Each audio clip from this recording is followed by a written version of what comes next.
My name is Katie Knickrum. I am going into my 14th year of homeschooling my children. I have 6 children. I have graduated 1, and I have obviously 5 left, ranging from 4th grade to 12th grade. We're starting our 12th year. Oh, wow. So I have an 11th grader, a 9th grader, and a preschooler. I had taught school. I taught public school 5 years, private school 5 years. And then when our daughter came along, a neighbor asked us, were we going to do public or private? And I said, I'm thinking home. My name is Hope Mabe, and I have been homeschooling starting this fall. We'll be our 22nd year. We have 4 children, and 3 are graduated, and I still have 1 left in high school. My name is Jennifer, and I have homeschooled for about 15 years. I have 2 young men who are now graduated and attending college currently. What advice would you wish to be given? When they're little, they're going to learn. It may not be at the speed the child next door or their cousin is learning. They may be ahead, they may be behind. As we went along, and she had some challenges, some things went very smoothly, other things were difficult. I had to remember, what is my goal? And when she wasn't reading at 5, what is my goal? My goal is a child who loves to learn and reads for life.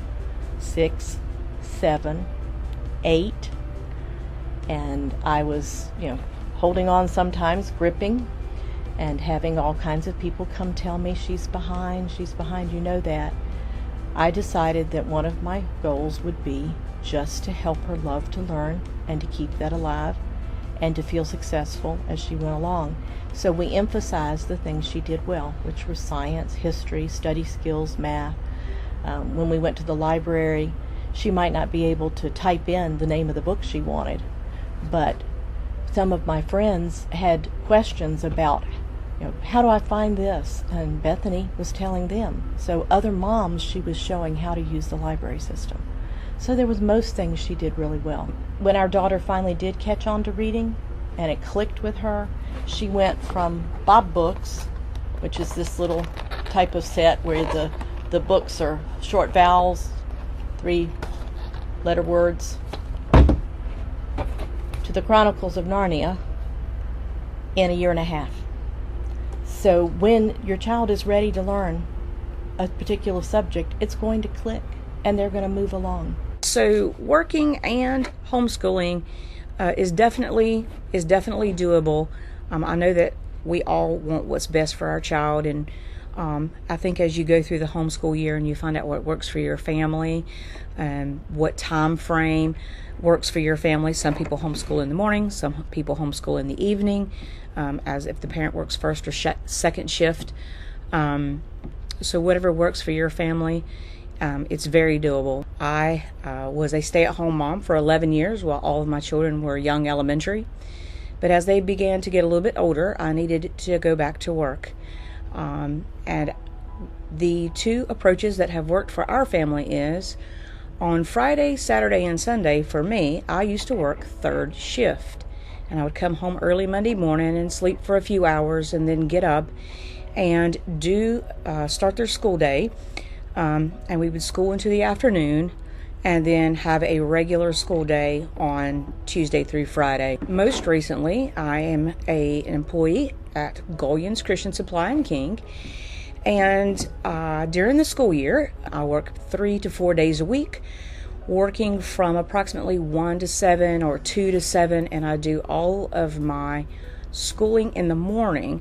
And where I have high school students now, they can do any kind of follow-up work like research, writing reports, any extra reading in the afternoon if school happens to flow over past lunch. I also have some friends who own their own business, and their child does a lot of things online, and the mother takes the child to the office with her.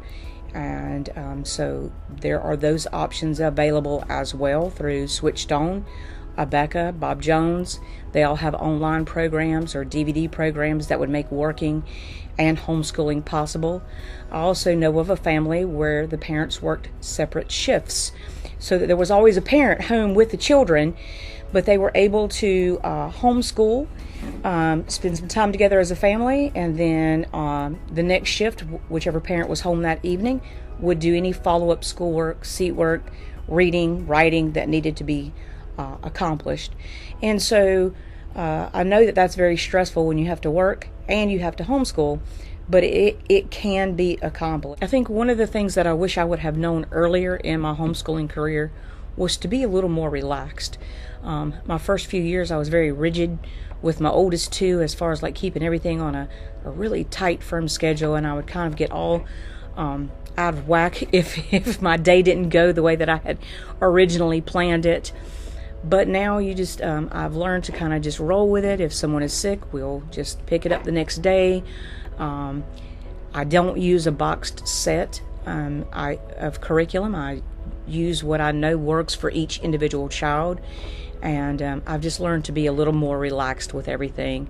And that has helped take the stress off of the children. It's taken some stress off of me as the mom. It's taken some stress off of our family as a whole. But it works for my family. Like I said, 22 years in this fall, and I have thoroughly enjoyed my journey and thoroughly enjoyed my time that I was able to spend with my children. And I think as you move along within your own personal journey, that you will find that you can do this as well. I'm all for gentle starts all the way, in every way that you can think of that. So in terms of starting your homeschool year or starting your homeschool journey, start gently. The first week, only do one subject. The next week, add another subject.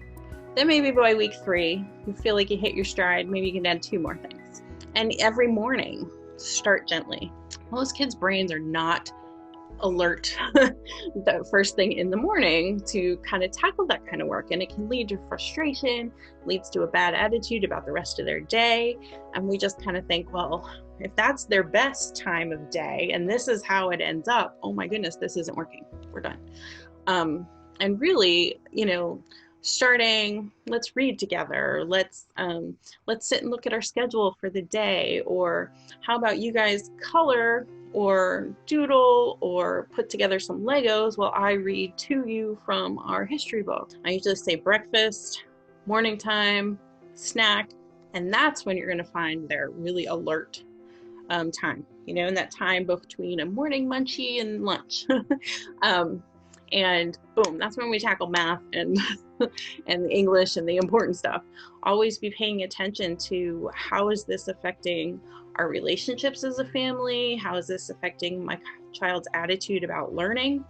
So I tell parents to think about, 10 years after your homeschool journey is done, when your child looks back on it, what do you want them to say about it? What do you want them to remember about it?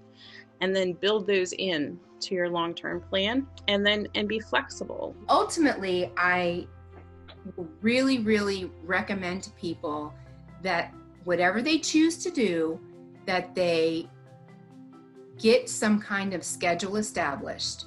The other thing for me, it's been ultra important to have a finite amount of work that the kids are responsible for in a day. I've never compromised with math.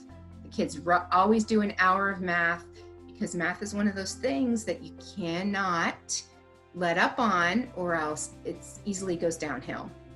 Secondly, I've never let up on reading. They always have to have some time set aside for reading.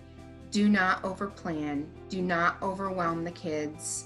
But you definitely want to set a specific time aside and do some measurable amounts of work that actually is finite, that the kids can see, like the light at the end of the tunnel. So that's very key, is to not do too much and not to expect too much of yourself. One thing to remember is you don't have to have a school desk and a schoolroom. When we first started out, we lived in a 2-bedroom apartment and had no extra room.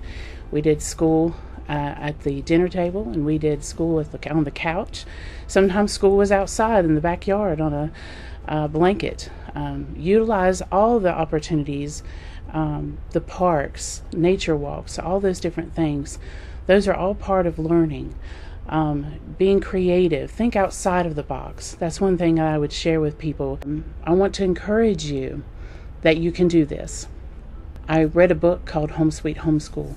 Very good book, and it encouraged me and helped me to see that I could do this. I am so thankful that I did, because the bond that I have with my children now is priceless. The bond that they have with each other is priceless. And you can't get that just any way and anywhere. And so I encourage you to work on not just academics, but relationships. That you can do this. And if you need help, contact us, let us know. We'll do our best to help you out. Thank you. Finding other people I can connect with and maybe to give back, that mentoring was the virtual support where that was kind of born. Even pre-COVID, we decided to go virtual because you didn't have to find a sitter to go out for another night, although we did make it a point to make sure we got out and got together, for breakfast once a month or what have you. And we didn't care whose kids were running around in the background of the Zoom meeting, or if you got interrupted and had to go, help somebody with the potty or whatever, because we were just kind of all in that. But it was time to make sure we connected. I really believe in that, making sure that you have your connection. Sometimes in co-ops and stuff, it's hard because the kids have to match, classes in the co-op have to match, the time commitment has to match, and then hopefully you find other moms that you click with, and if you don't, it's like, so there's a lot of dynamics that go into that, not to mention just getting out of the house week after week, and then somebody gets the sniffles and you have to stay home, and then you miss it and you don't get your connection for weeks at a time. This was a way to kind of get rid of those factors and make sure that there was something there for people to go to. And we set goals so that we were working on ourselves, our professional development as homeschool parents, really. So, there was something ambition that we were building up ourselves so that we could pour out more freely to our families.